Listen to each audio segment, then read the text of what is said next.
희생과 회생, 희생과 회생은 점 하나 차이인데요. 기사 회생은 없었습니다. 장제원 의원의 희생은 또 다른 김기현 대표의 희생으로 이어졌습니다. 조선일보 일면 기사입니다.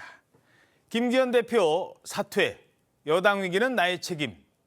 자, 장제원 의원의 총선 불출마 선언 직후 장고에 들어갔던 김기현 대표가 결국 물러났습니다. 윤석열 정부의 성공과 총선 승리가 절박하다라고 말하면서, 그런데 보통 정치인이 이렇게 희생을 하면 감동이 뒤따르지만 이번에는 김기현 대표의 사퇴를 놓고는 감동보다는 뒷말도 나오고 있습니다. 해석이 많습니다.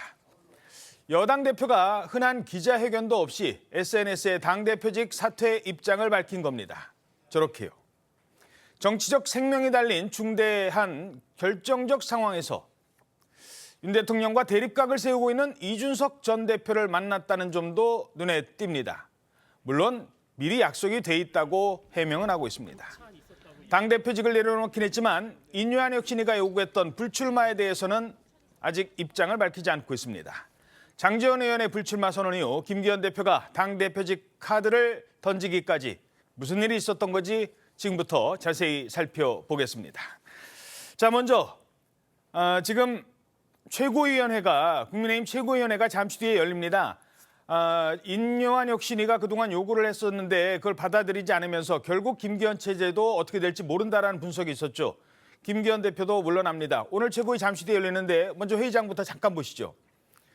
자, 일단은 지금 회의장 아직 아무도 지금 착석을 하지 않았습니다만, 출석을 하지 않았습니다만 곧 열리는데 아마 이 자리에 김기현 대표는 보이지 않을 것 같습니다.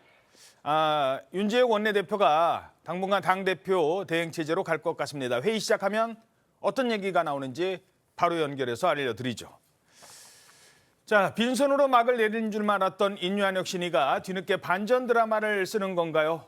그제 장제원 의원에 이어서 김기현 대표가 당 안팎의 압박에 희생하겠다며 결국 두 손을 들었습니다. 사적성의 각오와 말뿐이 아닌 행동으로 보여드려야 하겠습니다. 아울러 저를 비롯한 우리 당 구성원 모두는 국민 눈높이에 맞지 않는 모든 기득권을 내려놓고 사적성의 각오와 민생과 경제를 살리라는 국민의 목소리에 답해 나갈 것입니다. 자, 저게 지난 11일이었습니다. 저 때만 해도 명확한 얘기가 없었거든요. 그래서 어떻게 되는 거지 했는데 어제 당대표직에서 물러난다고 했어요. 근데 기자회견도 안 하고 SNS에 그냥 이른바 페이스북 사표 이렇게 한 거잖아요. 어떻게 보십니까? 예, 일단 여러 가지 뒷말도 나오고 있습니다만 우선은 당 대표직이라고 하는 그 엄중한 자리를 정치인이 사직하고 내려놓는 것에 대해서는 저는 일단 평가를 해드리고 싶습니다. 그럼에도 불구하고 앵커께서 지적하신 대로 뒷말이 나오고 있는 부분은 아마 이런 부분인 것 같습니다. 첫째로 그 사퇴의 그 형식에 관한 문제인데 대체적으로 여당의 대표직을 기자회견이나 이런 것들을 통해서 정중하게 국민께 말씀을 드려야 하는 그런 자리임에도 불구하고 페북 사태다 이렇게 하는 것처럼 SNS에 올리는 형식의 문제. 그래서 이것은 희생임에도 불구하고 온전한 희생으로 읽혀지지 않는 마치 당 대표직에서 끌어내려진 것 같은 이런 느낌이 있다라고 하는 비판이 있을 수 있고요. 두 번째는 그 내용입니다. 내용에 있어서도 인유한 혁신위가 이야기했던 진정한 희생은 불출마 이런 것들이죠. 험지 출마나. 그런데 울산 불출마에 대한 이야기가 없었다는 점이고요. 그 당 대표 사퇴 입장을 이야기하기 전에 울산의 유권자 단체가 오전에 그 울산 출마를 요구하는 그런 기자회견을 했거든요. 이것이 마치 잘 짜여진 각본처럼 나는 당 대표직은 사직하지만 불출마는 안 하겠다라고 하는 그런 어떤 흐름들로 조율이 된 것 같은 그런 느낌이 있어서 이 내용에 있어서 진짜 불출마가 포함이 되지 않은 내용은 진정한 희생이냐라는 말이 또 나올 수 있는 부분이고요. 세 번째는 시기의 문제입니다. 인유한 혁신위가 요구한 지 40여일 만에 사직을 한 것인데 그 안에 사실은 사직을 해야 될 시기들이 있었는데 그런 것을 놓치고 결과적으로 실기를 했다. 이런 어떤 형식과 내용과 시기의 문제에서 뒷말이 좀 나올 수 있는 그런 부분이 있다고 정리해 볼 수 있겠습니다. 예, 물론 이제 그런 한계는 있었습니다만 모양새는 좀 그렇게 됐습니다만 어찌됐든 인유한 위원장이 말한 50%의 혁신은 이제 했고 나머지 50%가 중요하고 얘기를 했는데 그걸 이제 하나씩 이제 풀어가는 과정이다. 또 이렇게 볼 수 있어요. 그렇습니다. 지금 보면은 앞서 최고위원회 회의, 당 회의장을 비쳤는데 더 낮은 자세로 더 치열하게 이렇게 백보드에 써 있는 거를 봤습니다. 예, 지금 나오겠네요. 지금 필요한 당의 자세, 또 우리 당 구성원 모두의 자세가 저런 자세가 아닐까 싶은데 예. 그 물꼬가 저는 장제원 의원의 불출마 그리고 김기현 대표의 결단을 통해서 이제부터 시작으로 열렸다라고 봅니다. 어허. 그동안 혁신위의 방향성에 대해서 국민의 눈높이와 국민의 공감대를 이끌어낼 수 있는 방향성에 대해서 우리가 공감을 하면서 그러면서 이제 당에서 해야 될 일을 총선 승리를 위해서 가는 여정이 남았다 그랬는데 그 여정이 이제 발을 뗐다라고 생각하고 그동안은 상대방을 향해서 이렇게 혁신하라, 당신이 이런 것을 해야 된다라고 했다면 이제는 그 손을 자기 가슴에 얹어야 되는 시간이 된 것이 아닌가 싶습니다. 나는 당을 위해서 또 총선 승리를 위해서 윤석열 정부의 성공을 위해서 국민들께 무엇을 내어놓을 수 있느냐라고 하는 이제 그 시간이 열린 게 아닌가 싶습니다. 예. 사실 뭐 회사에서 명예퇴직 뭐 신청받는다 했을 때 뭐 누가 회사의 간부가 이번에 명퇴 신청하는 게 어때? 뭐 이런 얘기를 받아도 바로 하루 이틀 이게 고민할 문제는 아니잖아요. 꽤 많은 고민을 하게 됩니다. 그런 측면에서 장제원 의원과 김기현 대표, 지금은 이제 전 대표가 됐겠습니다만 이런 측면의 고민이 필요했었다라는 점까지 말씀드리죠. 그동안 김장연대였습니다. 윤심을 등에 업은 김장연대. 근데 물러나는 과정에서는 조금 다른 모습을 보인 것 같습니다. 우리 장재현 의원님이 앞으로 일을 잘하도록 힘을 보탰으면 좋겠다 싶은데 요즘 뭐 김장 담근다 그래서 한참 바쁘시던데 맛있는 김장도 담그고 제가 우리 김기현 의원님을 이렇게 함께 의정활동을 해서 보니까 덕장과 용장을 두 개를 함께 갖춘 그런 지도자라고 생각해서 윤석열 정부의 성공을 뒷받침하면서 내년 총선을 압승으로 이끌 수 있는 대표로 저 김기현을 선택해 주실 것을 당원 여러분들께 부탁드립니다. 대통령과 당 대표의 관계는 부부 관계라고 생각합니다. 운명 공동체가 되는 거지요. 네, 장제원의 불출마 과정과 김기현의 당대표 사퇴 과정 어떤 차이가 있었을까요? 그래서 아까도 제가 평가를 하면서도 뒷이야기가 나올 수 있는 부분을 짚어드렸는데 바로 그런 부분들이 이제 차이가 있는 거죠. 우선 이 김장연대라고 하는 말이 굉장히 좀 우습기도 하고 그러나 재미있는 표현으로 국민이 딱 받아들일 수 있는데 올 늦가을까지 이제 김장철이 잘 지났습니다. 그리고 예. 새마을협의회나 적십자나 지역에서 봉사활동 열심히 김장을 다 담았는데 이제 이 김치가 잘 익어야 맛있지 않겠습니까? 그렇죠. 그래서 김기현 대표님과 장제원 의원님 두 분이 김장을 잘 담았다면 이제는 그 김장을 잘 숙성시키는 그런 시간으로 그래서 진짜 맛있는 김치가 돼서 국민들께서 좀 맛있는 김치를 드실 수 있는 그런 시간으로 가기를 바래요. 어허. 예. 그래야 또 민주당도 혁신이 촉발이 돼가지고 정치 전체를 바라보는 국민들께서 만족하시지 않겠습니까? 뭐 그것이 선순환의 구조라고 생각하고요. 예, 어쨌든 다시 한번 말씀드리지만 그 장제원 의원이 불출마, 그다음에 대표직 김기현 대표의 사퇴 이 문제는 약간이 그런 아까 제가 짚어드린 형식과 내용과 시기에서 차이가 약간은 있다 이런 생각이 들고요. 알겠습니다. 아까 이제 말씀하셨으니까 지금 김장하셨다고 했잖아요. 지역에서. 네.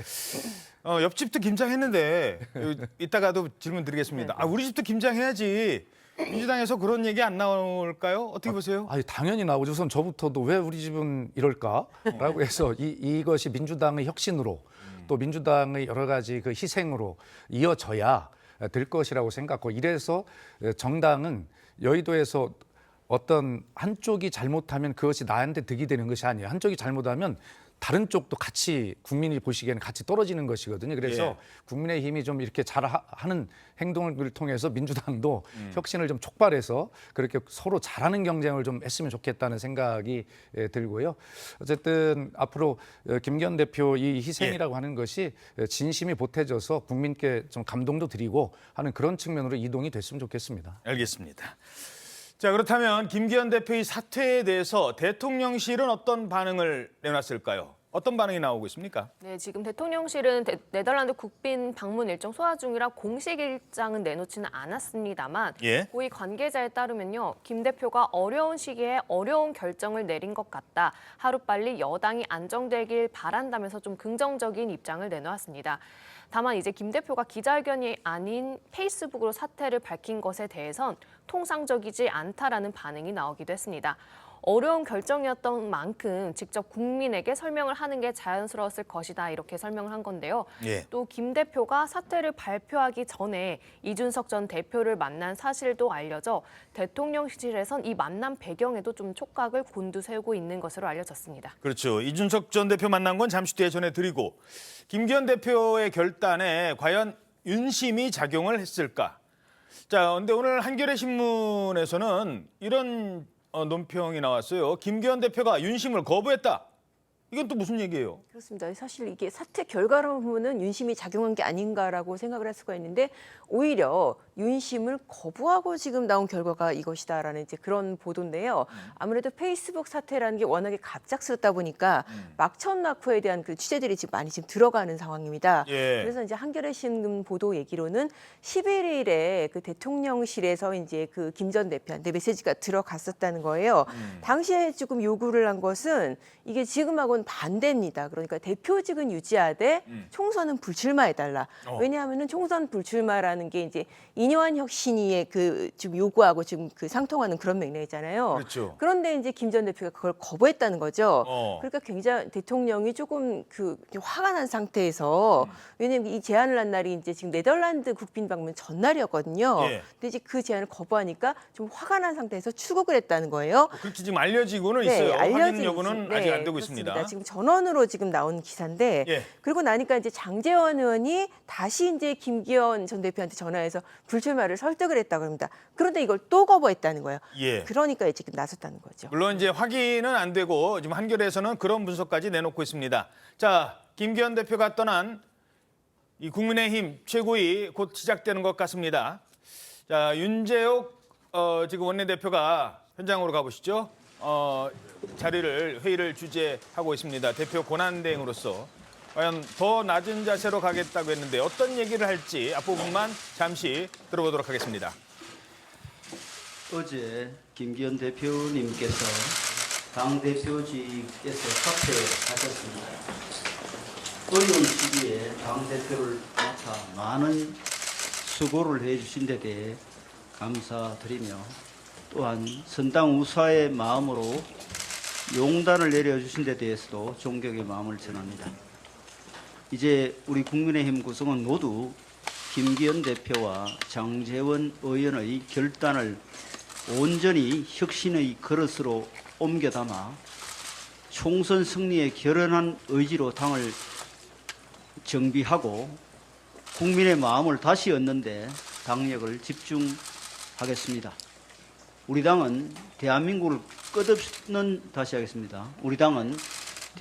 끝없는 정쟁과 분열의 길에서 구하고 반드시 내년 총선에서 승리하여 윤석열 정부가 국민들께 약속드린 국가개혁을 완수할 의무가 있습니다.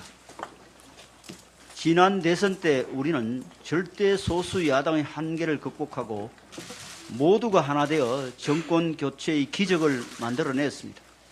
이번 총선에서도 국민의 마음을 얻을 수 있는 유일한 길은 모두가 한 마음이 되어 야당보다 더 진정성 있고 더 빠르게 혁신하는 것입니다. 선당 후사의 정신으로 개인의 생존보다 당의 승리를 우선할 때만 우리 모두가 함께 사는 길을 찾을 수 있습니다. 총선이 얼마 남지 않은 만큼 총선을 이끌 지도체제를 정비하고 총선 준비에 한치의 소홀함이 없도록 최선을 다하겠습니다. 네, 지금 원내대표, 그러니까 이 당대표 권한대행으로서 지금 최고위원 회의를 주재했습니다. 자, 회의가 원래 9시에 시작하기로 예정이 되어 있었는데 한 10분 늦어졌습니다. 그 이유가 뭐냐?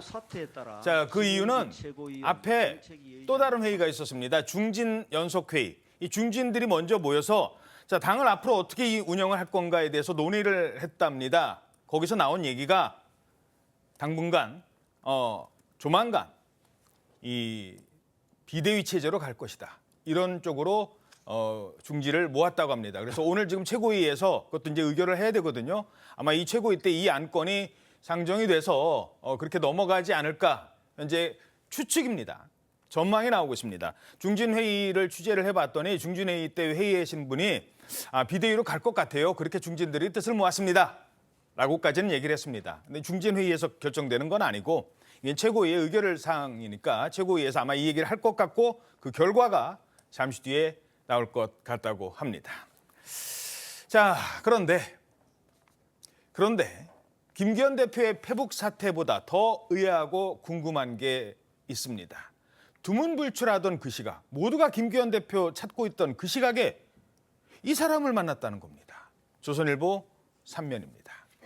김기현, 이준석이 이날 오전 회동 사실을 공개했다. 그러자 30분 만에 기자회견도 없이 바로 페북으로 사표의 뜻을 밝혔다는 겁니다. 갑자기 방송에서 이준석 전 대표가 나 조금 전에 김기현 전 대표죠 만났어요. 이 얘기를 해버린 거예요.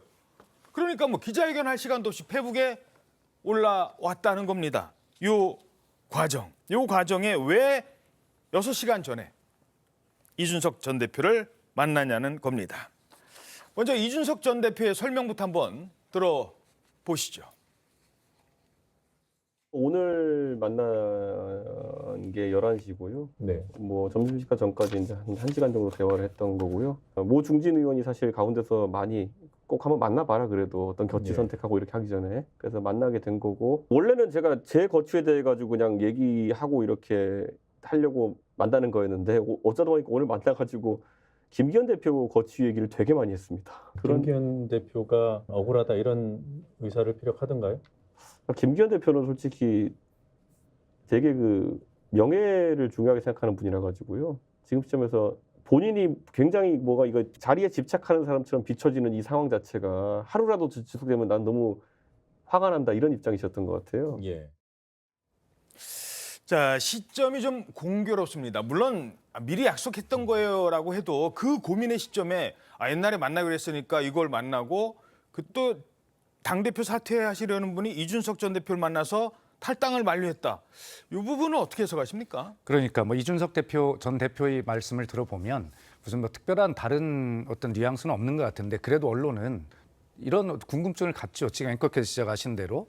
그래서 소위 이것이 대통령실의 어떤 교통 정리, 다시 말해서 대표직임 유지하되 울산은 불출마하라라고 하는 뭐 그런 어떤 메시지가 전달이 된 데 대한 서운함이나 이런 것들을 가진 뭐 김기현 대표가 이준석 대표 반윤 연대를 하는 것이 아니냐라고 하는 이런 언론에 많이 나간 분석들도 있습니다만 그래도 적어도 그건 아닌 거라고 저는 생각을 해요. 이준석 대표의 말에서도 이게 읽혀지지 않습니까? 예. 그래도 다만 그 고민스러운 시점에 아무리 전 대표와의 이 사전 약속된 것이라 하더라도 양해를 구하고 오히려 좀 만남을 좀 미루는 것 뭐 이런 것들이 오히려 좀 뒷말을 안 나오게 하는 그런 처신이 아니었나 하는 생각이 드는데 하여튼 좀 언론에서 분석하는 대로 반윤 연대로의 확장이나 이런 것들은 저는 아니라고 생각을 합니다. 예, 뭐 거기까지는 아니겠죠. 근데 이제 지금 당 대표를 사퇴하는 마당에 이준석을 만났다? 그게 오히려 마이너스 아니야? 이런 평가도 나오고 있는 게 사실이거든요. 지금 저 만남이 이제 예정되어 있던 만남이기 때문에 만났다 이렇게 지금 얘기가 나오고 있는데 저 역시도 지금 이제 그 장고에 들어갔다 그래서 칩거를 하고 계시다라는 말씀이 나왔으면 저 만남은 미루는 것이 좋았겠다라는 생각이 듭니다. 왜냐하면 지금 보면 이준석 대표 같은 경우에는 지금 12월 27일까지 결정을 하겠다 이렇게 해서 신당 얘기를 지금 하고 있는 상황이고 예. 지속적으로 당과 또 대통령에 대해서 비판적인 목소리를 내오고 있었기 때문에 당의 운명을 책임지고 있는 김기현 당대표가 마지막으로 만난 사람이 된 거지 않습니까? 그렇네요. 결국에는. 예. 그 그거는 좀 부적절하고 이준석 대표의 입을 통해서 뭐 조언이라는 단어라든지 뭐 이런 고민이 있다라는 어떤 대변인격의 그런 네. 그 말이 나오게 되는 것은 그래도 당대표로서 당을 이끌었던 김기현 대표를 바라보는 시각에서는 좀 안타까운 측면이 있는 것도 사실이 아닐까 싶습니다. 그래서 좀 미뤘으면 좋았을 만남이다 이런 생각이 들고요. 단 그런 생각도 듭니다. 그럼 김기현 대표는 왜 저 만남을 미루지 않고 자리를 가졌을까? 예. 뭐 두 분 사이에 무슨 얘기가 오갔는지는 두 분이 알겠지만 저는 김기현 대표가 갖고 있는 고민 중에 우리는 수도권에서 사실 의석을 되찾아야지만 총선 승리가 담보가 되는 거거든요. 예. 현재 구도에서. 그런데 이준석 신당이라는 것이 수도권에 미치는 영향에 대한 당대표로서의 염려가 있기 때문에 그런 부분에 대해서 그것을 최종적으로 좀 만류하고 어떤 생각을 가지고 있는지 당대표로서 그 좀 타진해 보는 그런 마지막 책무라고 본인이 또 생각할 수도 있었겠다 이런 생각도 듭니다. 예. 이것도 궁금해요. 뭐냐면 이준석 전 대표가 김기현 대표 만난 다음에 라디오에 가서 그걸 또 얘기하잖아요. 나 조금 전에 만났어요. 그 파장이 얼마나 크겠습니까? 그 얘기를 할 걸 예상을 했을까, 김기현 대표가. 나 만난 거 그냥 조용히 넘어갈 수도 있는데 내가 얘기하기도 전에, 내가 당대표 사퇴 얘기하기도 전에 미리 만났다라고 언론에서 라디오 인터뷰에서 딱 해버리면 김기현 전 대표는 뭐가 될까요? 이런 부분들이 남아 있는 것 같습니다. 자, 김기현 전 대표가 이제 남아 있는 선택지 어떤 게 있을까요? 일단 그 사퇴 입장문을 보시면요. 어디에도 총선 불출마 혹은 출마에 대한 언급이 아예 없습니다. 그래서 계속 여러 가지 가능성이 나오는데 우선 자신의 지역구인 울산에서 5선에 도전할 가능성이 있습니다. 김 대표는 앞서 혁신위 압박에도 지역구에서 의정 보고회를 열고 내 지역구가 울산이고 고향도 울산이다 이렇게 좀 불편한 심기를 드러냈었는데요. 당 일각에서도 울산 출마는 좀 보장해줘야 한다는 주장도 있었습니다. 이 김기현 대표 사퇴로를 제기했던 하태경 의원은 대표직을 사퇴하고 울산 출마는 좀 용인해주는 방향으로 당이 출구 전략을 함께 짰으면 좋겠다 이렇게 말하기도 했습니다. 하지만 이 당내에선 지역구 출마가 악수라는 평가가 많은데 그래서 본인이 스스로 어느 정도 시간이 지나고 불출마를 선언할 가능성도 완전히 배제할 수는 없고요. 어허. 또 울산 내에 험지 출마 선언 방안도 거론이 되는데 예? 지금 김 대표의 지역구 옆인 북구는 울산 내 유일한 야당 의석으로 이상원 민주당 의원이 자리를 지키고 있습니다. 예.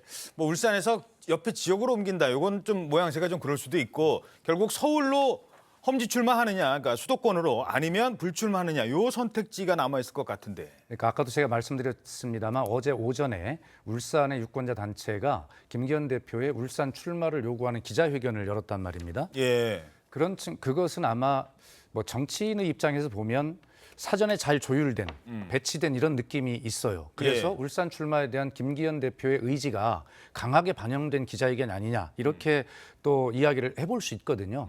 그리고 이준석 대표를 만난 것은 아까 전희경 의원님 말씀대로 그렇게 다 우리가 이해를 할 수 있겠습니다만 또 언론이 계속 취재를 하다 보면 정말 대표직은 유지하고 울산 불출마를 권유했다, 메시지를 보냈다고 한 대통령실에 이준석 대표를 만나고 이준석 대표 입을 통해서 당연히 알려질 걸 뻔히 알면서도 그렇게 한 것은 아마 그런 대통령실에 대한 섭섭함이나 이런 것들을 강하게 표출한 것 이렇게 본다면 저는 불출마나 험지 출마의 그런 어떤 가능성보다는 지금 지역구의 출마 의지를 강하게 표출하는 뭐 그런 행보를 갈 것으로 저는 예상을 합니다.